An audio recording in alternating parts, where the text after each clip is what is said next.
경매 사건 번호를 알려주셔야죠. 113454. 113 13454. 454. 땅만 나온 거네요. 네, 땅만 나왔는데 그 위에 집이 살고 있는 것 같진 않아 보이네요. 살고 있는 것 같진 않아 보여. 여기는 차암동에 도시개발 사업이 여기에 일어나요. 이렇게. 근데 여기가 지금 포함이 되는지 한번 볼까요? 이거 또 봐야죠. 여기가 천안 차암 도시개발 구역지거든요. 이렇게 되네요. 안에 들어가요? 안 들어가요? 들어가네요. 결국은 보상받는 거니까, 보상을 받은 거니까 사람들이 얘기를 하면 꼭 그래요. 보상받을 때 공시지가라는 얘기를 꼭 하더라고요. 보상, 공시지가. 그게 언제 그런 말이 나왔는지 모르겠는데, 근데 예전에 보상할 때는 이게 공시지가 수준에서 보상이 많이 이루어졌죠. 언제 그랬을까요? 그러니까 그 전두환, 노태우, 군부정부 때나 있던 이야기예요, 그게. 공시가로 보상밖에 못 받으니까. 보통 공시가는 일반 시세의 한 3분의 1 정도밖에 안 돼요. 공시가라고 하면. 그러니까 대략적으로 따지는 거야, 대략적으로.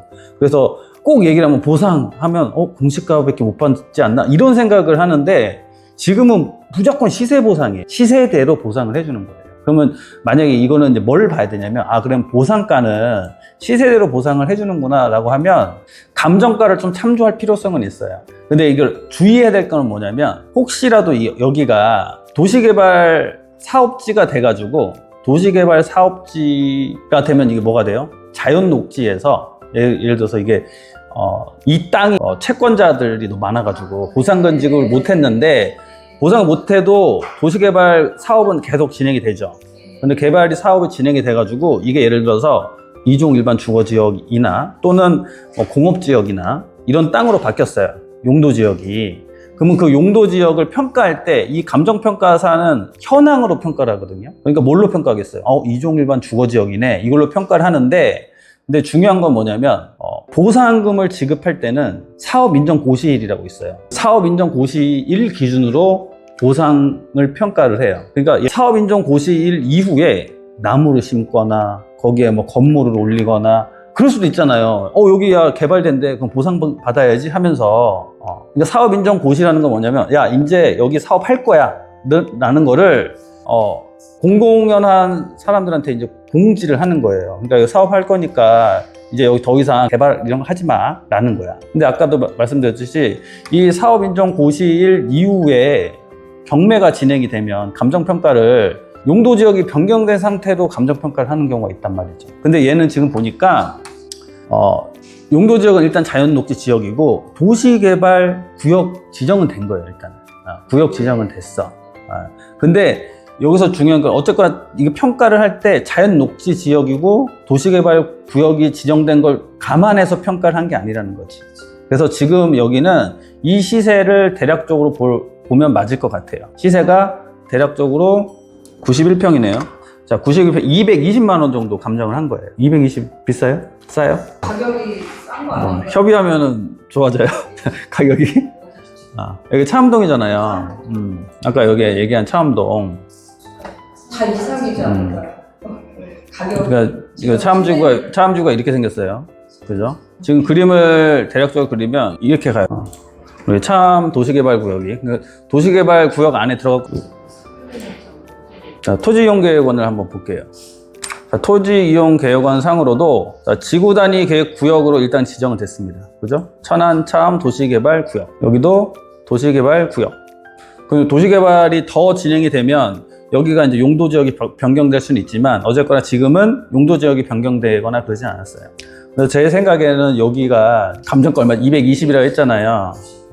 근데 제가 봤을 때는 충분히 220 정도는 받을 수는 있을 것 같아요. 근데 이게 뭘 봐야 되냐면 이게 수용으로 가는 거냐 환지로 가는 거냐 그걸 또 따져봐야 되는데, 여기 보시면 사업 시행 방식이 뭐예요?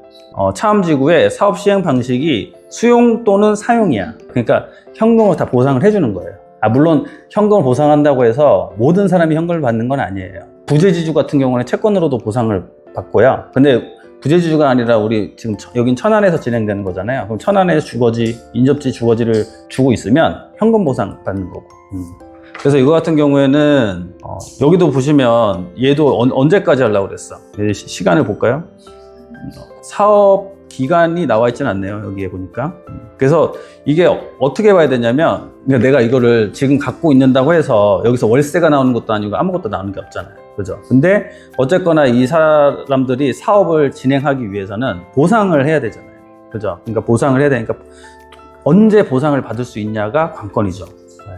금액은 시세 정도 보시면 돼요. 그러니까 여기 지금 220 정도로 감정평가했는데 제가 봤을 때는 220 정도면 이렇게 너무 과하게 감정평가한 건 아니에요. 충분히 한 200 이상은 보상금 수령이 가능하고요. 뭐 더 정확히 알려면 여기 사업 시행자가 있잖아요. 사업 시행자에 전화해서 한번 물어봐도 될 것 같아요. 아마 근데 계약금 지급도 못 됐을 거예요. 경매가 진행이 예정이 되거나 그런 땅들은 지금 보시면 2017년도에 이 사람이 샀는데 야 이분은 그때 7,800 주고 사셨네. 근데 대출이 1억 8천 밖에 없네요. 1억 8천 밖에 없는데 왜 이게 경매가 넘어갔을까? 왜냐면 이거를 제가 아까 얘기했지만 예를 들어서 보상 금액이 좀 적거나 그러니까 매매 금액이 1억 8천이 안 됐을 수도 있죠. 사업 시행자에서 우리가 매매해서 할 건데 그 제시한 금액이 1억 8천이 안 되는 거지. 그럴 수 있어요. 그렇죠. 왜냐면 그렇지 만약에 1억 5천을 준다고 했다고 해봐요. 사업 시행자에서. 근데 1억 5천 주려고 하는데 야 내가 빚이 1억 8천인데 그죠? 그러면 내가 보상금을 1억 5천 받는데 그러면 내가 3천을 갚아야 된다고 땅을 팔면서 그러면 그럴 수도 있죠. 이게 돈이 없는 사람, 돈이 있으면 어쩔 수 없다고 생각도 할 수 있지. 돈이 좀 있는 사람들은 그래 뭐 내가 땅 투자 잘못해서 뭐 그럴 수도 있다. 근데 이 사람은 잘못한 게 아니다 보면 그렇죠. 7,800에 사서 이게 거래는 7,800에 했는데 근저당은 얼마에 잡아요? 불과 2달도 채 안 되는 시간에 1억 8천에 근저당 아마 1억 5천 대출 받았을 거예요. 그럼 뭐 혹시 공동담보나 이런 게 있었을까요? 공동담보도 없고 그러네. 공동담보도 없네요.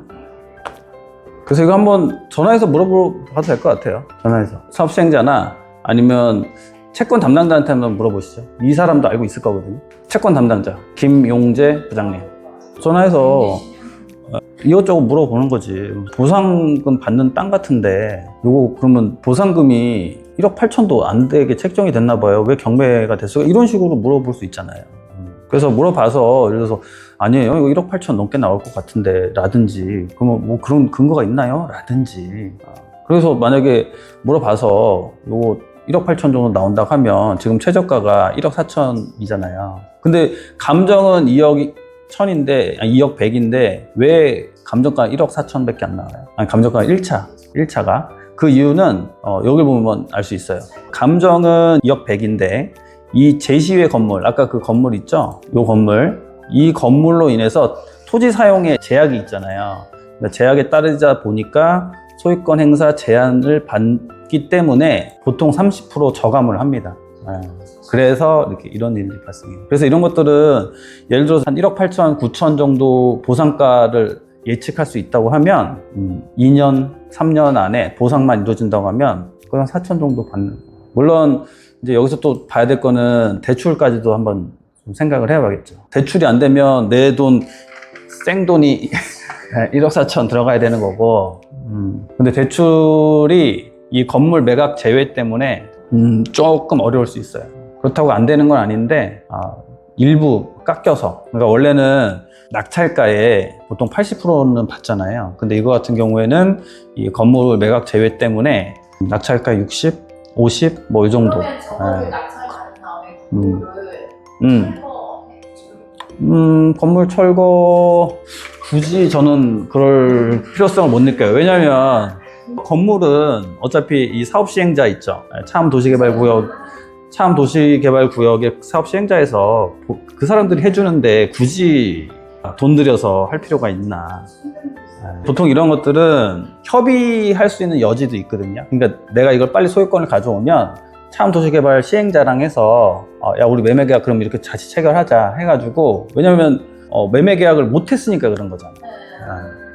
자 그러면 이게 매매 계약을 하고 진행을 하는 건지 한번 그것도 한번 보자고요. 그러니까 매매 계약을 체결하면 도시개발 사업이 일어남에도 불구하고 예를 들어서 부대동 같은 경우에는 여기 다 도시개발 사업 하는 데잖아요. 근데 여기도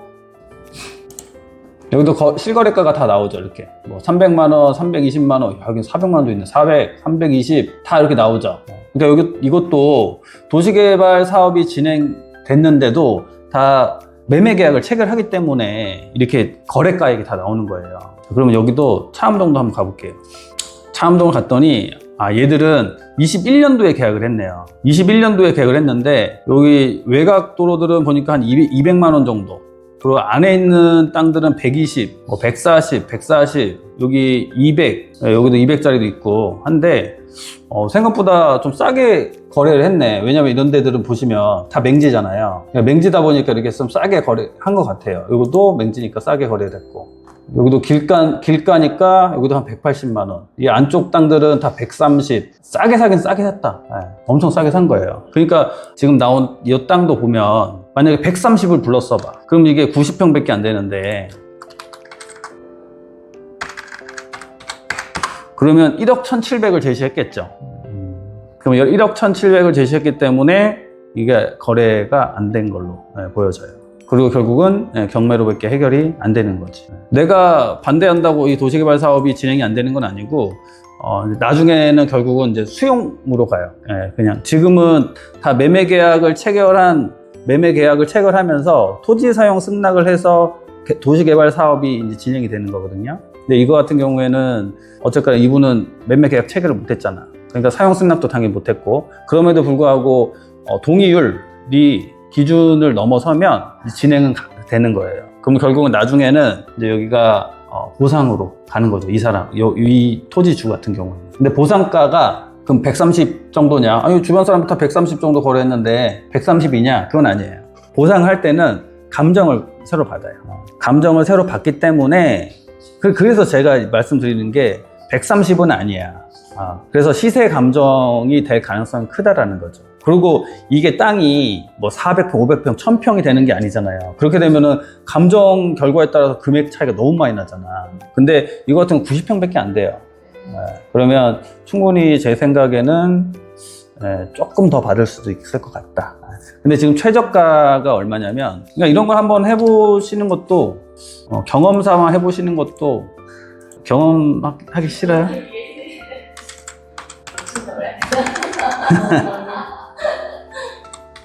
지금 평당 150, 최저가가 지금 평당 155만 원이에요.